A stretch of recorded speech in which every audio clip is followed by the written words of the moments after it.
اعوذ باللہ من الشیطان الرجیم بسم اللہ الرحمن الرحیم اللہم صلی علی محمد وعلی آل محمد کما صلیت علی ابراہیم وعلی آل ابراہیم انک حمید مجید اللہم بارک علی محمد وعلی آل محمد کما بارکت علی ابراہیم وعلی آل ابراہیم انک حمید مجید۔ آج جمعہ کا دن،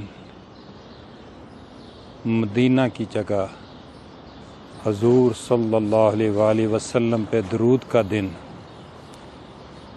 اور درود بھی اسی کو نصیب ہے جس کے پاس حضور صلی اللہ علیہ وآلہ وسلم کی محبت ہے۔ اور محبت، جب محبت سمجھنے کی بات کرتے ہیں تو محبت کسی بھی چیز کا پانے کا نام نہیں ہے، محبت ہر چیز لٹانے کا نام ہے۔ ہر چیز کو چھوڑ کے جب آپ اس چیز کی طرف توجہ کر جاتے ہیں نا، وہ محبت ہے۔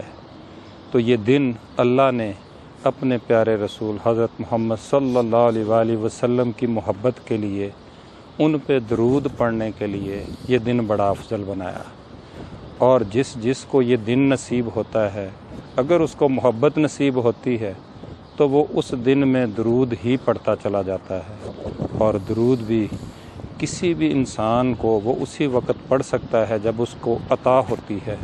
عطا کیا ہے کہ قبولیت ہے تو عطا ہے، اور جس نے درود پڑھا اس کی قبولیت پہلے ہوتی ہے، پھر عطا ہوتی ہے، پھر اس کی زبان سے درود نکلتا ہے۔ اور یہ جگہ، یہاں پہ جو بھی آتا ہے، اصل میں تو یہاں سے وہ اپنے اندر نسبتوں کا ایک سفر لے کے جاتا ہے۔ جب وہ درود پڑھے گا، جب وہ بات کرے گا، تو جب ہم اس جگہ پہ قبلتین پہ کھڑے ہیں اور یہ بات ہو رہی ہے، اور جب کبھی بھی درود کی بات ہوگی تو انسان کے پاس وہ یاد آئے گی جس یاد پہ یہ بات ہوئی۔ ایسے ہی جب درود شریف کے ساتھ لوگ جڑتے چلے جاتے ہیں تو پھر حضور صلی اللہ علیہ وآلہ وسلم کی یادیں بھی اس کے ساتھ جڑتی چلی جاتی ہیں۔ اور پھر ایک وقت آتا ہے کہ یادوں کا پتہ چلتا ہے کہ یادیں ہی سنت رسول ہیں، یادیں ہی زندگی گزارنے کا طریقہ ہے، یادوں کے ذریعے ہی زندگی خوبصورت ہوتی ہے، اور پھر یادیں ہی نسبت بنتی ہے، پھر نسبتیں ہی انسان کو اس دنیا میں محبت والا بناتی ہیں۔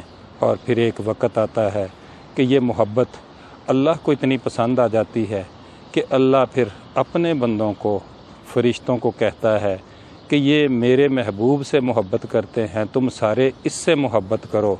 پھر وہ محبت کی ایک ایسی داستان بننا شروع ہو جاتی ہے۔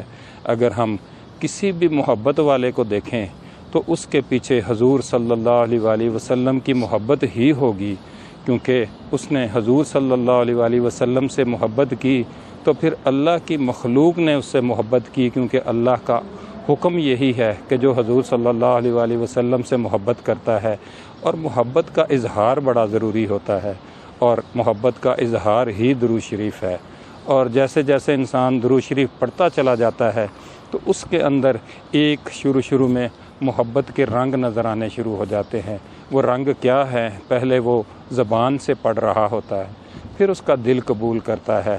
جب دل قبول کرتا ہے تو آنکھیں اظہار کرتی ہیں، پھر درود پڑھتے ہوئے اس کی آنکھوں سے آنسو جاری ہوتے ہیں۔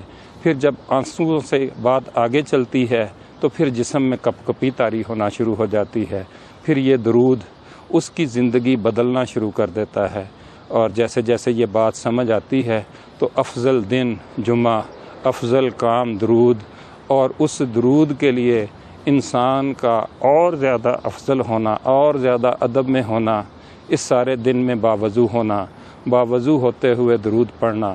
اور جو اس محبت میں آنا چاہتا ہے وہ درود بھی پڑھے، نسبتوں کے ساتھ بھی جڑے، اور حضور صلی اللہ علیہ وآلہ وسلم کی ہر اس جگہ کے ساتھ جڑے، ہر اس یاد کے ساتھ جڑے، ہر اس یاد کو آنکھوں سے دیکھے، محسوس کرے، اور پھر ان پہ درود پڑھتا چلا جائے۔ اللہ تعالی ہمیں صحیح دین کی بھی سمجھ عطا فرمائے، اور ہمیں ہر وقت درود سے جڑے رہنے کی بھی توفیق عطا فرمائے۔ جزاکم اللہ خیر۔